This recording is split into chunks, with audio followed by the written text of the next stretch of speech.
What's going on, everybody? Today, we're talking about self-control. So let's dive right in.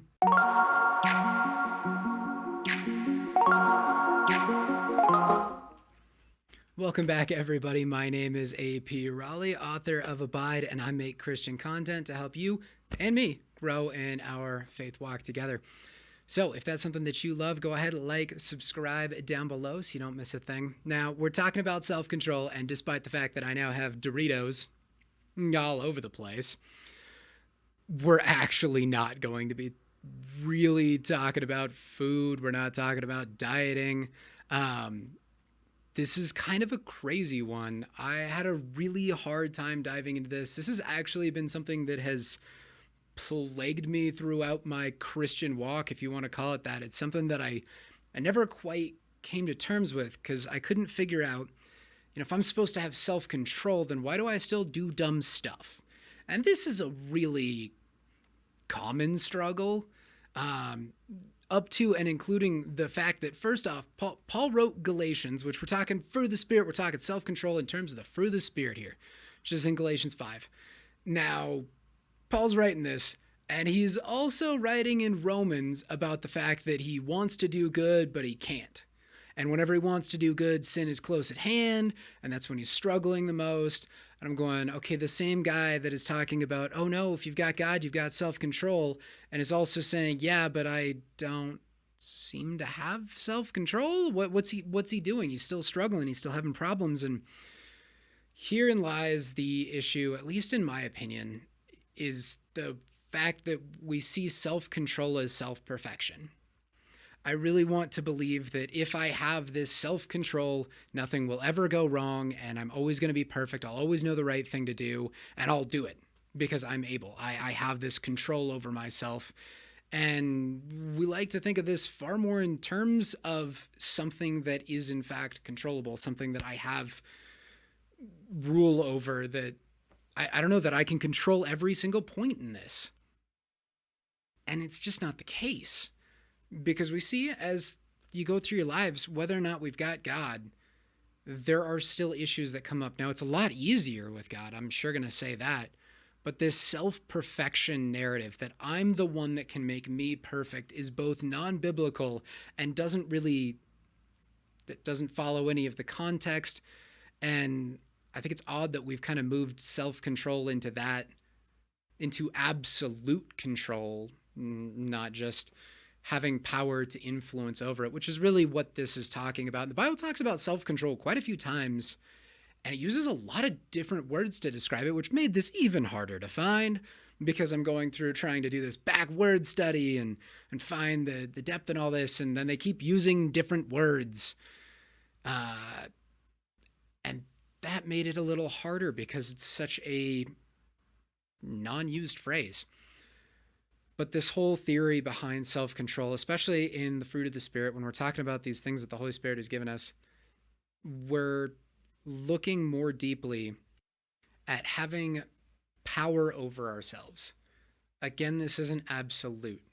This is having the ability to influence yourself, to influence your decisions. It's honestly very similar to willpower, I'd almost say, is what this term is, that there is just this extra ounce of it when we're talking about God. And I think it's entertaining that, my back study ended up leading me off to Socrates and all kinds of other things. And I found this term, and I'll be honest, I can't even remember it. I can't find it back. I believe it was basically talked about running out of willpower.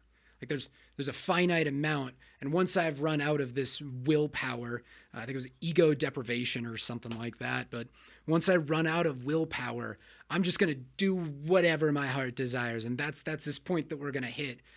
And I realize that we don't have that with God. That it's not this, in fact, it doesn't have to be this ridiculous roller coaster ride, that the more we rely on God, the more the Holy Spirit comes in and gives us this whole fruit narrative, the less we have that sort of instance where we're just going absolutely off the rails. Now, there's going to be times, which is why I like the fact that there's a lot of ways that they can translate this out. And one of them was self-mastery. And I saw that and I was going, it's a master. That's kind of like perfection too. Well, masters still make mistakes. So that's not perfection. That's mastery of a craft, which means you do it a lot better than the average duck. But perfection, that's still not achieved by the master. We just get really close, which is good. But there's another translation in there that's temperance. It's what the old King James Bible puts it as. And, well, that version confuses me with all kinds of large words that haven't been used in a long time. Temperance makes so much sense. And actually a lot of the different ways that self-control is used, it can run back to temperance or some sort of similar word to it. And temperance, frankly, is a word that's used to describe weather. If it's a temperate climate, it's calm, it's relaxed, it's slow, it's not having these violent shifts in what's going on. And the more I look back at all the other little points on here, I love that this one's right at the end, because it's like this culmination of the fact that, if you have patience and you have peace and you have love and you have all of these other things going on in the fruit of the Spirit, I'm just going to say that right there is a temperate climate. Like, this is almost like the bow on top. Like, hey, guess what? When these other things exist, so does this. And self-control doesn't necessarily mean I have perfection and I can influence 100% my behavior. I have absolute control over it and I'm perfect. No, it means I have willpower that is not just mine, but backed by God in volume that's significantly larger than normal. And that when trials happen, when nasty stuff happens, I'm able to get through a lot better. And I don't have to have these absolutely terrible off the rails events. And it happens. But we can also get back out of those and we go back to this temperate climate. We don't remain in this constant state of living inside of a hurricane with the only good that ever comes about is, every once in a while I'll hit the eye of the storm until the next one hits.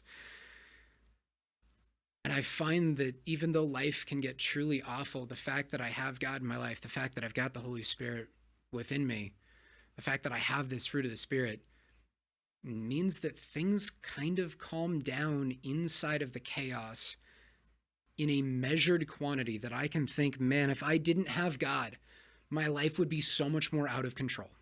It would be so much worse.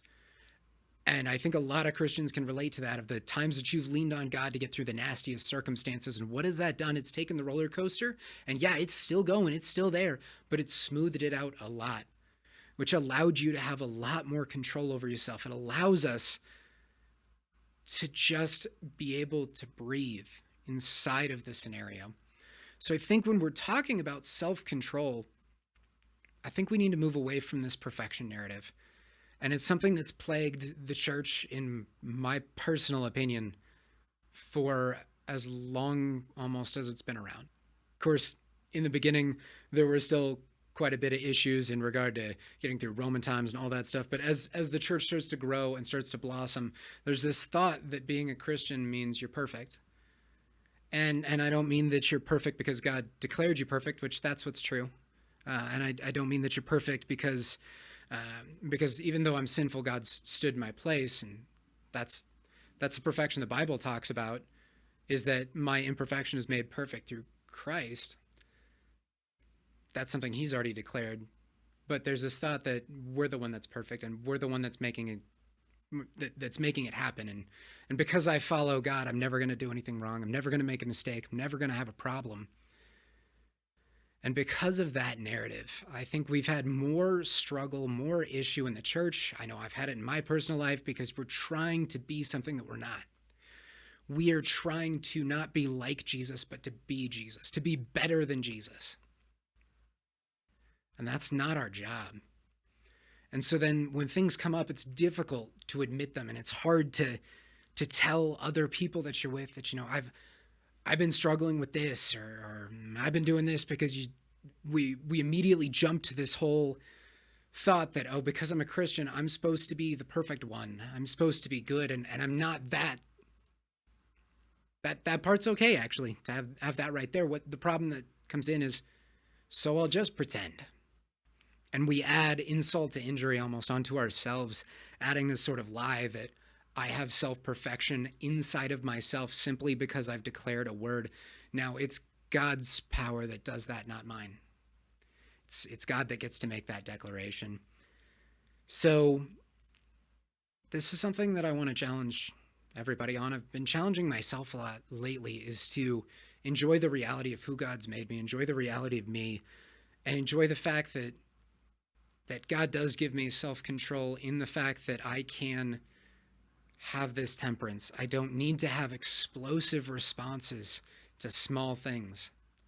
I don't need to have absolute chaos reigning in my world. In fact, I can sit back, see the scenario from a bigger picture, bring God into the scenario, ask him to do work, to help, to guide me, and to just exist and be at peace. I'm trying to do that. I'll be honest, slowing down is not my ball game, but I'm learning, and I'm learning with God. I hope you will too. So, if you've enjoyed this, go ahead, check out my latest book, Abide, available on Amazon. If you already have, please leave a review on there. I would absolutely love that as well. Don't forget to like and subscribe.